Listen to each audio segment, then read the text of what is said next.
तो ये भाजपा के लोग, हम लोग तो है नहीं कि खाली जुमलेबाजी कर, जो बात है, जो सच्चाई है, उसको हमने सामने रखा।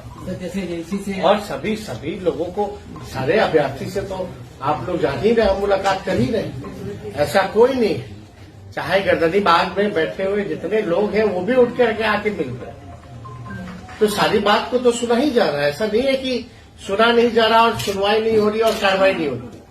उनकी बात को सुना जा रहा है और रोजगार और नौकरी के दिशा में कार्रवाई भी की जा रही है। तो ये निश्चित रहे, इसमें जो है लोगों को घबराने नहीं। हाँ, 2 साल भाजपा के लोगों ने लेकिन जरूर खराब किया। आज जो भाजपा के नेता जो चीख करके चिल्ला रहे हैं, उन लोगों ने बिहार के छात्र छात्राओं का भविष्य जो है अंधकार में रखा। 2 साल भाजपा के लोगों ने बर्बाद किया। अब हम काम कर रहे हैं उस दिशा में।